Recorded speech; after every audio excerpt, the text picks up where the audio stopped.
In 2020, COVID-19 really sort of impacted the world in a huge way. And for us at the church, it caused us to do everything online. So instead of having in-person gatherings, we really started relying on video and pre-recording a lot of stuff. And it was actually in like October probably that we started planning our Christmas Eve service. And we decided to do an in-person service, but then we also started to plan and decided that we wanted to do an online option for our Christmas Eve service. We decided to shoot at one of our band members' houses, his barn in Sedalia, Colorado. It was a Friday, it was December 11th, and I still remember it vividly. I came to the church to pack up and load up all of our video gear, computers, all of our sound equipment, instruments. And so, it's December, it probably starts getting dark around 4:35. So just after 4, I get off on the exit on the highway, and I'm going the speed limit, nothing crazy, and no distractions, no phone in hand, no nothing, 10 and 2 like they teach you to do. And it had snowed, I think, the night before, and so there was a little bit of snow on the ground, but it wasn't crazy. More so, there was ice, and a lot of black ice, which I found out very quickly. So I'm driving up a hill, going 45, and I hit a patch of black ice. And the way I remember it is I'm driving straight, and then all of a sudden, my back tires kind of start fishtailing out from under me. And in that moment, I just realized like, oh, all right, well, I'm going this way now. And it was a little bit until the tires actually caught. And by that time, I was almost like perpendicular in the road. And so I corrected a little bit, the tires caught, which shot me off of the road into an embankment ditch. And going 45, what I remember is looking at what was coming toward me and just kind of thinking like, all right, I'm about to hit this ditch. What ended up happening was I went in the ditch a little bit and then up the other side of the wall. And the van flipped and came to rest on the roof, like on the hood of the car. And thankfully I was the only one in the van. After I came to, woke up, whatever, I'm upside down in the van, and immediately I feel my hand hurting, like excruciating pain, a terrible headache, and I'm just looking for a way out, which was the shattered window right next to me. And I crawled out over a lot of broken glass, and thankfully there was a car behind me with 2 teenagers in it. The 2 teenagers ran over and they yelled in the car and said, "Is anyone in there? Are you okay?" I yelled at them, I said, "I'm over here." I was the only one in there. One of them brought me a blanket, and they said, "Don't worry, we'll take care of it. We already called the ambulance, they're on their way." And so I'm just sitting there in the snow. He grabbed a blanket, wrapped it around me. And I was just looking at the van, kind of thinking like, what just happened? What just happened?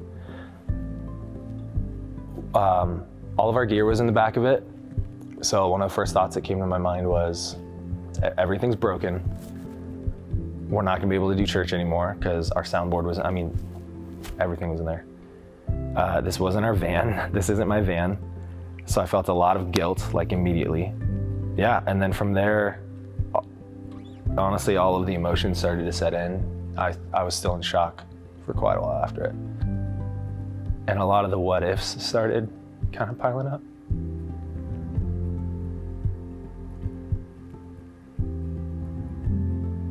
Could have been a lot worse, thankful it wasn't. And all I could think about was my wife and our kids. And so most of the weeks, if not a couple months after that, was just laying on my couch or my bed, dealing, processing. It was a lot not to just sit and cry every day, which can sound strange, not having gone through something like that, but hearing from medical professionals that I should have died is a really hard thing to think about. Ended up finding out later that I had suffered a really severe concussion that lasted months. A lot of disorientation, dizziness, loud noises, moving images, all while trying to nurse the hand. A lot of back and neck trauma, ankle.